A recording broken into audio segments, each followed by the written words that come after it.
the fairy tale is just love enough.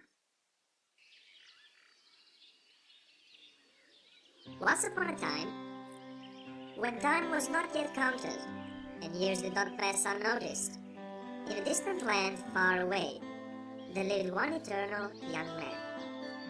In that land, everything lasted forever, and people did not know beginning or end. That young man had a good heart, and he believed in people.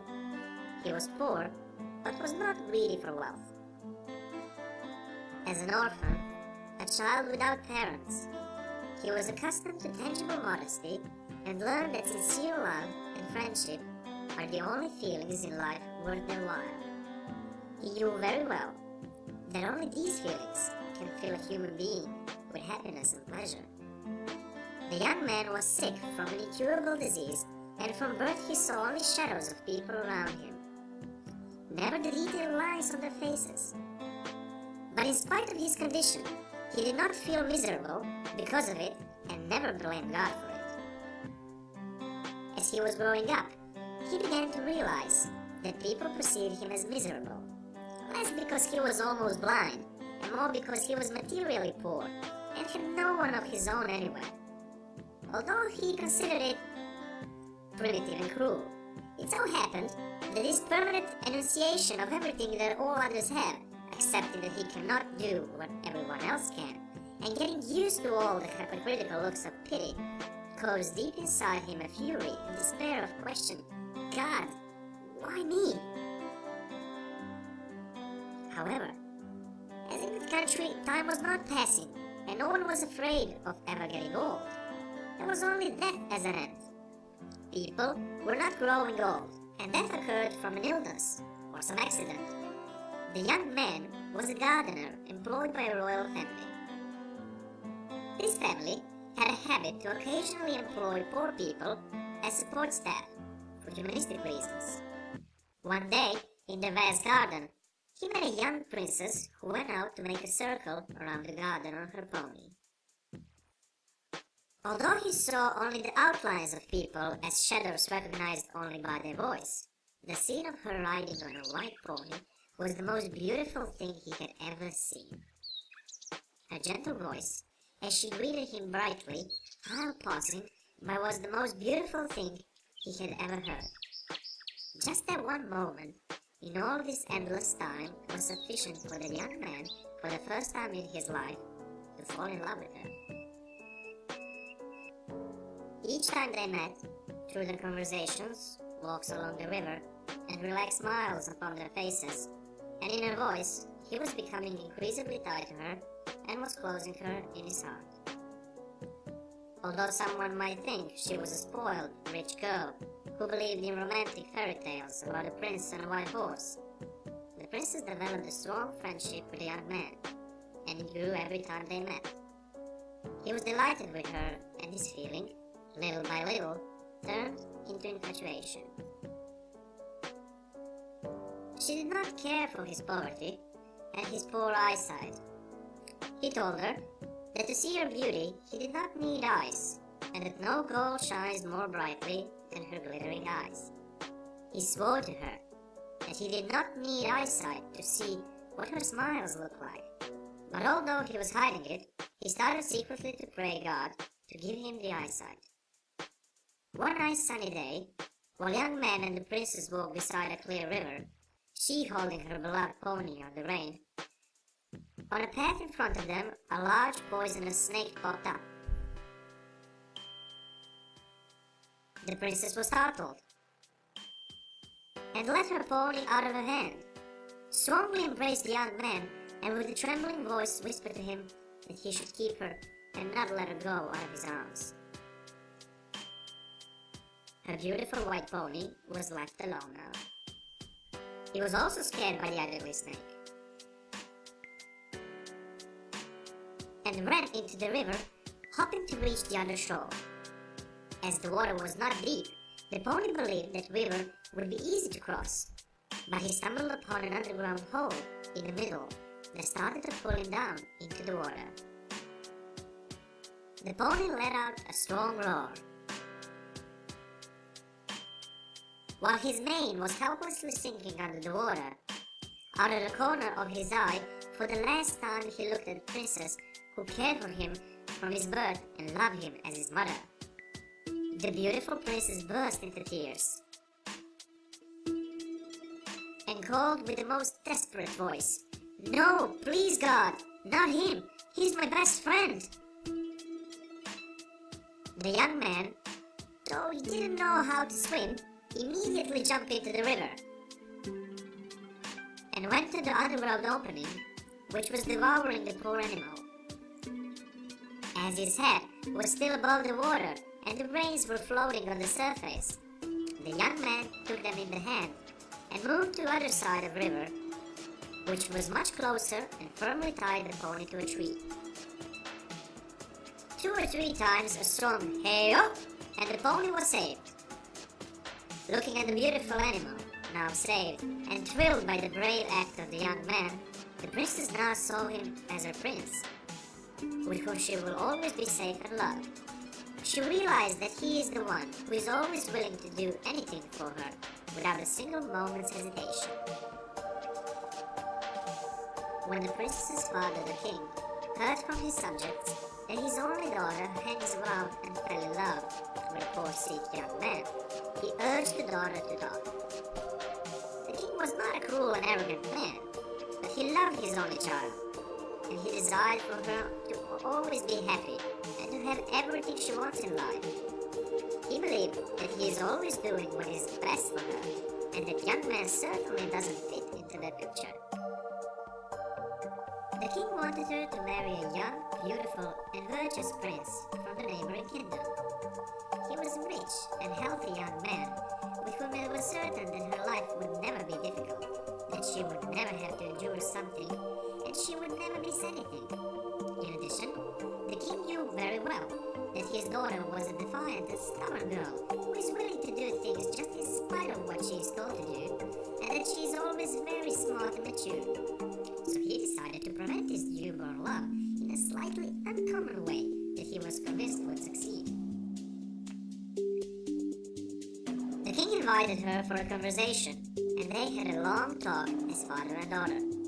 He told her of his concerns that a sick and poor young man will not be able to provide her everything that she deserves. She responded that this young man is in love with her from the bottom of his heart, that he would love her till the rest of his life, and the only thing he needs to be happy is her love. In the end, the two of them agreed to make a bet. The king will send one of his subjects to the young man, who will present himself as a divine messenger and ask the young man to name one wish. Whatever wish he chooses to say, and God will grant him fulfillment as a reward for rescuing the princess's pony from drowning. If the young man says that his only desire is to love the beautiful princess, the king will agree for the princess to marry him. But if he says any other desire, the princess will marry the prince that her father has chosen for her to marry. The father and the daughter, both sure of winning the bet, swore in the memory of the late queen, the princess's mother who died during childbirth, and whom the princess never saw, to respect the outcome of the bet. When a thick, undersized little man, a dwarf actually, in a dark robe with a hood over his head, walked in the boy's dilapidated cottage, he introduced himself as God's messenger, in charge of humanity and charity. He told him that God was delighted with his courage and readiness to help another living being in trouble, and that he was authorized to fulfill his greatest wish, whatever that may be. He asked him, "Come on, tell me what is it that you need the most? What is your greatest wish?" The youngest man's immediate thought was to answer, "The princess's love," but then stopped and began to think to himself, "Her love is most important to me in this life, and my greatest wish is that she loves me. However, it's not fair that I force her to feel the same. I would rather like that she wishes the same. Anyway, I already have her love, and I believe in it with all my heart." better for me to want something that she would want to. Something that would help her to love me even more. Maybe that I'm rich. Nah. This would perhaps be something that her father wants. Because it would be easier for him that his daughter likes someone who has a lot of wealth. But that would be his desire, not hers. Her only wealth is to have someone beside her who loves her. And he will love her until the moment he closes his eyes at death. Then, maybe I should want to see better. She knows that I'm not healthy and my eyesight isn't so good. If I make my wish, it would not be for my own self, because I'm used to this life, and the only eyes that I need to see were hers. But I want to see that cute smile on her face when I look up and say to her, it was the most beautiful thing I've ever seen, and I do not want ever to stop watching her. She deserves it. She deserves to love someone like that. I will do so. I will wish it for her. A few more minutes of thinking, young man looked at the dwarf, smiled, and replied, I want to be healthy. I want to see. The dwarf ironically sneered, suddenly turned and rushed away from the boy's home. The young man was left alone, confused, and in anticipation of the wonders of God that were promised him. When he woke up and opened his eyes,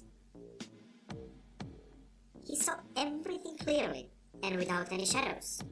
Excited, he immediately dressed and washed his face without looking in the mirror, and went to the king's castle to see his princess. Throughout his journey, he kept his eyes closed walking along the path, as he remembered it, because he did not want to see anybody before seeing her. At the entrance to the king's castle, he was stopped by a voice of the dwarf from last night. Why are your eyes closed, young man? He asked him. The young man immediately recognized his voice, laughed and replied, I'm saving my first look for someone special. The little man's voice was a bit sad and he said, my boy, is it maybe the princess you're thinking of? Ooh, this morning she was engaged to a prince from the neighboring kingdom. The young man froze, and still keeping his eyes closed, with an almost crying voice said, How? Why? I believe in your love. The little man patted him on the shoulder and said, Now you see, Sonny, you're healed. It'll be easy for you to find another girl who will love you. The boy opened his eyes, and for the first time in his life, tears streamed down his face. But I do not want to be loved just because I see. I want her to love me just because of me and what I am. The young man turned around and began to go back. At one moment, he spread his arms wide and cried at the top of his voice. What will I do with all the help of the world when I'm not loved by the only girl I've ever loved? The young man turned and went away. Since then, no one ever saw or heard anything about it.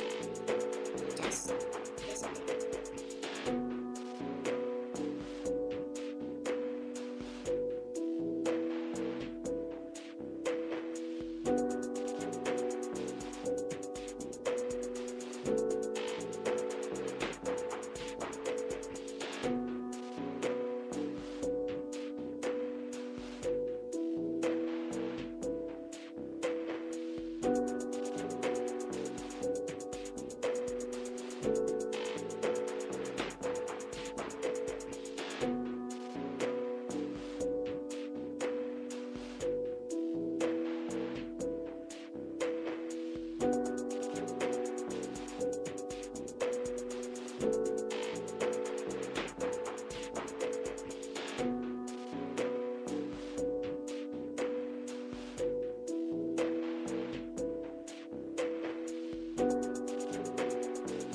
Written by Edin Pokanovic. Read read by Philip Yakovets. Music by Amir Okanovic. Made by Do It Yourself.